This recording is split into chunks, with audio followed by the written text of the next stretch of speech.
Assalamualaikum warahmatullahi wabarakatuh. Sebelumnya perkenalkan nama saya Fatimah Azhara Hamzah dengan NIM 11112301006 dari kelas Desain dan Teknik Komunikasi Geologi TGE. Dimana buat pertemuan kali ini atau untuk PowerPoint kali ini serta referat saya membawa judul Geologi Panas Bumi untuk integrasi data geokimia, geofisika, dan alterasi batuan dalam studi sistem hidrotermal di Kawah Ijen.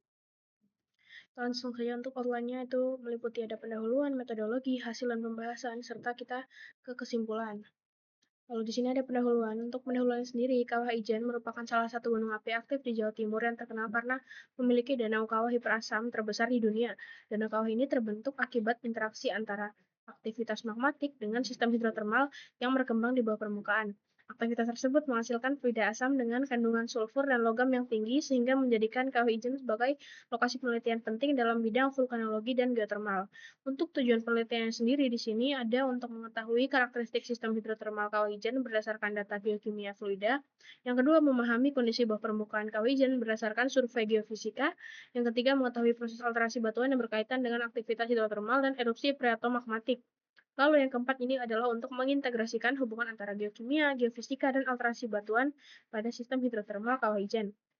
Nah, di sini adalah peta lokasi penelitian, tepatnya ada di lokasi Sungai Banyupahit dan Kawah Ijen. Di mana untuk Banyupahit ini adalah tempat nanti untuk dilakukan penelitian berupa metode geofisika dan juga ada geokimia. Nah, di sini adalah pusat dari pemarolnya. Tuh, dan di sini Kawah Ijen diapit oleh beberapa gunung api, ada Papa Volcano dan juga ada Widadaran Volcano. Untuk metodologinya sendiri di sini saya menggunakan ada 3 metodologi. Yang pertama adalah metodologi geokimia fluida, di mana penelitian ini dilakukan oleh Berlo dan kawan-kawan untuk memantau geokimia fluida Sungai Banyupahit selama 2015 hingga 2018 dengan pengambilan sampel 2 minggu di hilir mata air hidrotermal, di mana dihasilkan bahwa kandungan sulfat dan klorida dianalisis menggunakan metode turbiditas BaSO4 dan gravimetri AgCl, sedangkan unsur mayor dan jejak dianalisis dengan ICP hingga OES dan ICP-MS untuk mengevaluasi variasi temporal fluida hidrotermal. Selain itu, analisis gipsum menggunakan LA ICP-MS dilakukan untuk merekam perubahan kimia fluida hidrotermal dalam jangka panjang. Nah, di sini dilihat bahwa ada konsep dari sistem hidrotermal Kawah Ijen, di mana di sini ada magma yang menjadi pusat dari panas buminya. Di sini adalah Kawah Ijen, di mana magma dari bawah sini bisa memicu akan munculnya sulfur dan juga naiknya unsur-unsur ke atas hingga bisa membentuk Kawah Ijen ini. Sini lokasi Sungai Banyupahit dan di sini banyak lokasi untuk dilakukan penelitian. Lalu dilakukan metode geofisika, di mana penelitian ini dilakukan oleh Caldron dan kawan-kawan tahun 2016 menggunakan metode geofisika berupa survei temperatur danau, gas CO2, echo sounding, self potensial, hingga multiscale wavelet tomografi untuk memahami struktur hidrotermal Kawah Ijen. Temperatur diukur menggunakan termokopel, kamera termal, dan sensor ibutan, sedangkan CO2 diukur dengan sensor NDIR. Data SP digunakan untuk mengidentifikasi arah aliran air tanah dan karakteristik akuifer. Kemudian dianalisis dengan MWT untuk memperkirakan kedalaman sistem air tanah. Lalu yang ketiga ini ada metode alterasi batuan, di mana penelitian ini dilakukan berdasarkan oleh Lowenstern dan kawan-kawan tahun 2018, di mana digunakan metode petrografi, analisis geokimia, dan juga eksperimen laboratorium untuk mempelajari alterasi opal pada material erupsi tahun 1817. Sampel pemais dan sedimen lahar dikumpulkan dari area aliran Sungai Banyupahit. Analisis dilakukan menggunakan mikroskop petrografi, BSE, serta analisis kimia batuan menggunakan XRF dan juga ICP-MS. Penelitian ini juga melakukan eksperimen perendaman pemais menggunakan fluida asam Kawah Ijen pada temperatur 25 derajat Celcius dan 100 derajat Celcius selama 6 minggu untuk mengetahui proses alterasi mineral akibat fluida hidrotermal. Nah, di sini ada dua gambar, di mana gambar yang pertama ini menampilkan karakteristik pemais pada Kawah Ijen, di mana pemais-pemais ini sudah dipengaruhi oleh fluida asam dari Kawah Ijen.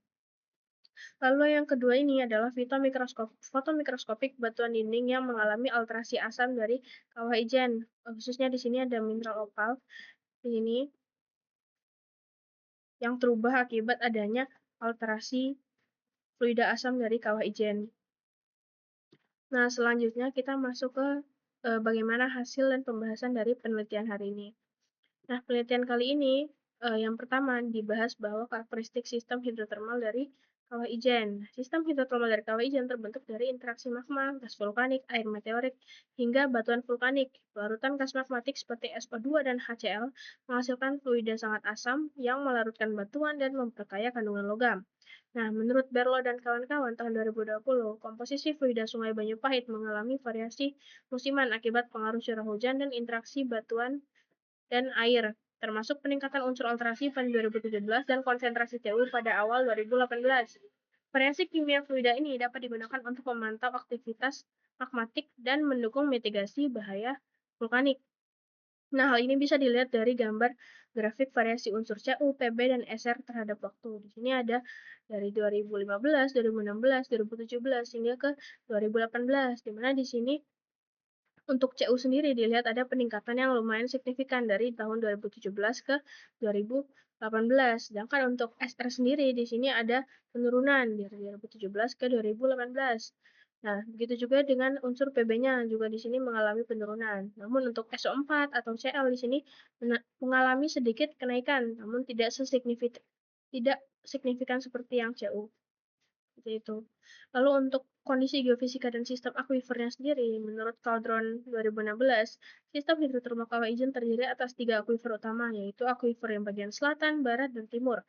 Nah, akuifer bagian barat berasosiasi dengan mata air asam Sungai Banyupahit, sedangkan akuifer timur menjadi sumber utama air segar dari Danau Kawah. Nah, survei temperatur, ekosonding, dan sel potensial menunjukkan adanya aktivitas degasing, aliran fluida bawah permukaan, serta sistem hidrotermal yang aktif dan dinamis. Selain itu, bagian atas gunung api bersifat self-sealed sehingga gas bertekanan terutama dilepaskan melalui kawah aktif. Selanjutnya ini ada pembahasan yang ketiga, itu mengenai alterasi batuan serta erupsi magmatik, di mana penelitian ini menurut Lowenstein 2018 menunjukkan bahwa fluida asam kawah ijen menyebabkan alterasi intensif pada batuan vulkanik dan menghasilkan pembentukan opal A, alunit, dan silika amorf. Alterasi tersebut ditemukan pada pumas dan sedimen lahar hasil erupsi magmatik tahun 1817, di mana kehadiran opal pada fenoklis plagioklas dan piroksin menunjukkan adanya interaksi antara magma dengan batuan teralterasi hidrotermal, utamanya dengan uh, fluida asam tadi. Nah, dari eksperimen laboratorium menunjukkan bahwa fluida asam kawah ijen mampu menggantikan mineral plagioklas menjadi opal tanpa mengubah matriks gelas vulkanik. Hal ini menunjukkan bahwa alterasi dapat terjadi dalam waktu yang relatif cepat akibat lingkungan hidrotermal yang sangat asam. Untuk kesimpulannya sendiri, yang pertama, sistem hidrotermal kawah ijen terbentuk akibat interaksi antara magma, gas vulkanik, air meteorik, dan batuan vulkanik yang menghasilkan fluida hiperasam dengan kandungan sulfur dan logam yang tinggi. Lalu yang kedua, monitoring geokimia fluida Sungai Banyupahit menunjukkan bahwa perubahan kandungan unsur seperti Cu, Pb, dan Sr dapat digunakan sebagai indikator aktivitas magmatik dan perubahan kondisi hidrotermal di bawah permukaan. Lalu yang ketiga, penelitian geofisika menunjukkan bahwa kawah ijen memiliki sistem akuifer yang kompleks dan aktif, serta sistem hidrotermal yang bersifat tertutup pada bagian atas gunung api sehingga gas dan fluida lebih terfokus keluar melalui area kawah aktif. Lalu yang keempat, aktivitas fluida asam menyebabkan alterasi batuan secara intensif dan menghasilkan pembentukan mineral alterasi seperti opal A, alunit, dan silika amorf yang berkaitan dengan proses erupsi magmatik pada tahun 1817. Lalu yang terakhir itu adalah integrasi data geokimia, geofisika, dan alterasi batuan menunjukkan bahwa sistem hidrotermal kawah ijen sangat dinamis dan memiliki hubungan erat dengan aktivitas vulkanik, sehingga monitoring secara berkelanjutan sangat penting dalam upaya mitigasi bahaya gunung api. Ini untuk daftar pustaka yang saya gunakan. Dapat 3 penelitian terdahulu, Berlo dan kawan-kawan 2020, Caldron dan kawan-kawan 2017, hingga Longster dan kawan-kawan 2018. Baik, mungkin sekian untuk presentasi saya kali ini. Lebih dan kurangnya, mohon maaf, mohon koreksinya juga apabila ada yang kurang atau ada yang mungkin masih keliru. Dari saya cukup. Wassalamualaikum warahmatullahi wabarakatuh.